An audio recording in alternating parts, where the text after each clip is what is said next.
Good morning all of you.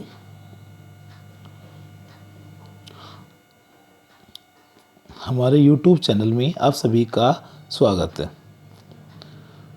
Today my chapter second, subject accountancy, class 12th। Chapter name है change in profit sharing ratio among the acting partners.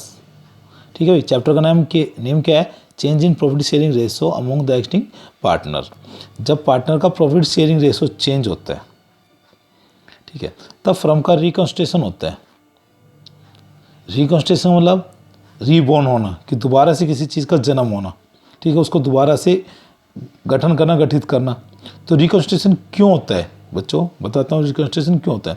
तो जब profit sharing ratio change होता है तो acting partner का जो agreement होता है, परसेंट जो एग्रीमेंट है उसका एंड हो जाता है और न्यू एग्रीमेंट स्टार्ट होगा। जब भी न्यू एग्रीमेंट स्टार्ट होगा एक फर्म के अंदर, तो फर्म का रिकंस्ट्रक्शन होगा। क्लियर? ठीक है भाई।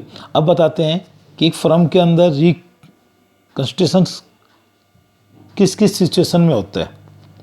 Reconstruction of the firm may happen in the flowing circumstances. ठीक है, कि सर्कमटेंसेस मतलब किस किस सिचुएशंस में एक फर्म का रिकंस्ट्रक्शन होता है। कब होगा रिकंस्ट्रक्शन? जब एक्टिंग पार्टनर का जो एग्रीमेंट है वो एंड हो जाए और न्यू एग्रीमेंट स्टार्ट हो जाए। ठीक है, तब फर्म का रिकंस्ट्रक्शन होता है। रिकंस्ट्रक्शन किस किस सिचुएशंस में होगा? फर्स्ट है change in the profit sharing ratio among the acting partner. जो एक्टिंग पार्टनर है, प्रेजेंट पार्टनर, एक्टिंग मतलब जो प्रेजेंट में जो पार्टनर है वो ये डिसाइड कर लेते हैं कि हम अपना प्रॉफिट शेयरिंग रेशो क्या कर रहे हैं, चेंज कर रहे हैं। तो प्रॉफिट शेयरिंग रेशो चेंज करेंगे तो एक फर्म का क्या होगा? रिकंस्ट्रक्शन होगा। तो फॉर एग्जांपल में क्या होगा, जैसे एक फर्म है, उन ए बी पार्टनर, उनका प्रॉफिट शेयर रेशो 2:1। उन्होंने डिसाइड किया कि प्रॉफिट को 3:1 में क्या करेंगे, वो डिवाइड करेंगे। तो इससे फर्म, जब उनका प्रॉफिट शेयरिंग रेशो चेंज हो रहा है, पहले 2:1 है और बाद में क्या कर रहे हैं वो 3:1, तो इससे क्या हो जाएगा, फर्म का ओल्ड एग्रीमेंट तो का एंड हो जाएगा, न्यू एग्रीमेंट स्टार्ट, और न्यू एग्रीमेंट स्टार्ट होगा तो फर्म के अंदर रिकंस्ट्रक्शन होगा। Second condition, admission of a new partner. जब एक फर्म के अंदर एक न्यू पार्टनर एडमिट होगा तब भी फर्म का क्या होगा? रिकंस्ट्रक्शन होगा। फॉर एग्जांपल एक फर्म में ए और बी पार्टनर है, उनका प्रॉफिट शेयरिंग रेशो 3:2 है। न्यू पार्टनर सी एडमिट हो गया एज ए पार्टनर के रूप में, सी एडमिट हुआ एज ए पार्टनर। तो पहले कितने पार्टनर थे? 2 थे। अब कितने पार्टनर हो गए? 3। तीसरा पार्टनर कौन हो गया? सी। तो पहले प्रॉफिट कितने में डिवाइड हो रहा था? 2 पार्टनर्स में, ए और बी। अब कितने में डिवाइड होगा? ए बी और सी में, मतलब 3 पार्टनर्स में डिवाइड होगा। तो 3 पार्टनर्स में डिवाइड होगा तो उनका ओल्ड एग्रीमेंट क्या हो गया? एंड हो गया, न्यू एग्रीमेंट स्टार्ट हो गया। तो न्यू एग्रीमेंट स्टार्ट हो गया तो फर्म का रिकंस्ट्रक्शन हो गया। क्लियर? अब आता है third point, third condition, retirement of an acting partner. जब एक्टिंग पार्टनर जब रिटायरमेंट हो रहा है तभी फर्म का क्या होगा? रिकंस्ट्रक्शन होगा।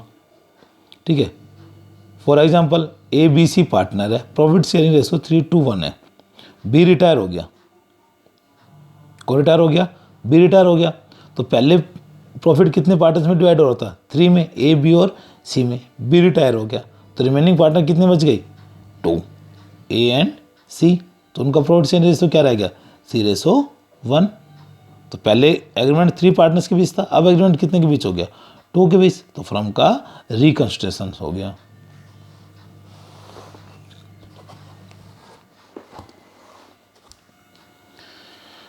फिर आता fourth condition, death of a partner. Same retirement वाली कंडीशन इसके अंदर भी। ठीक है, डेथ ऑफ पार्टनर की कंडीशन में भी फर्म का रिकंस्ट्रक्शन होगा। फॉर एग्जांपल एक फर्म में पी क्यू आर पार्टनर है, प्रॉफिट शेयरिंग रेशो है 4:3 रेशो है।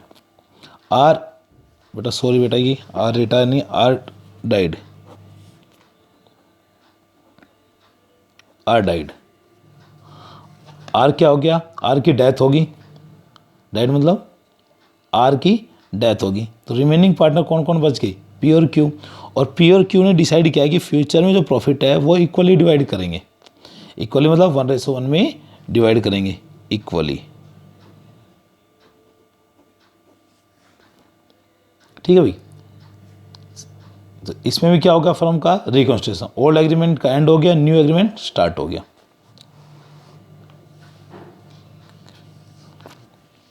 अब फिर fifth condition, amalgamations of two partnership firm. Amalgamations मतलब होता है दो फर्मों का आपस में मिलना। ठीक है, तो दो फर्म आपस में डिसाइड कर लेती है कि हम मिलकर एक ही बिजनेस करेंगे। ठीक है, तभी फर्म का रिकॉन्स्टिट्यूशन होगा। फॉर एग्जांपल एक फर्म ए फर्म है और एक बी फर्म है। ए फर्म में दो पार्टनर है पी और क्यू, उनका रेशो 2:1। बी फर्म में आर और एस पार्टनर है, उनका प्रॉफिट शेयर 3:2। ए और बी ने डिसाइड किया कि अब हम दोनों मिलकर एक ही फर्म ऑर्गेनाइज करेंगे।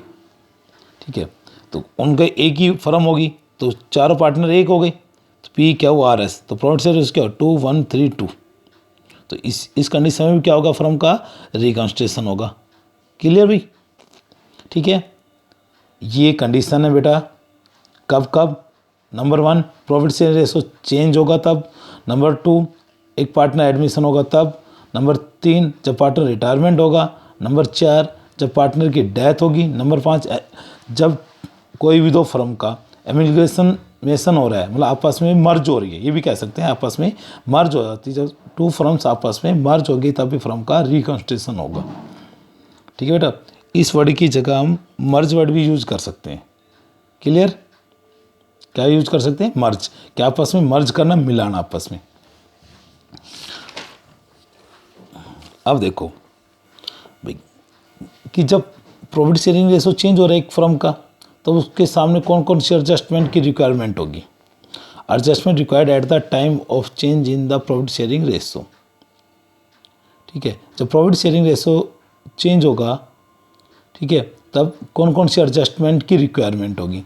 फर्स्ट है determination of the sacrifice and gaining ratio. सबसे पहले क्या डिटरमाइन करना है? Sacrifice and gaining ratio. Second accounting for goodwill, goodwill की अकाउंटिंग करनी है।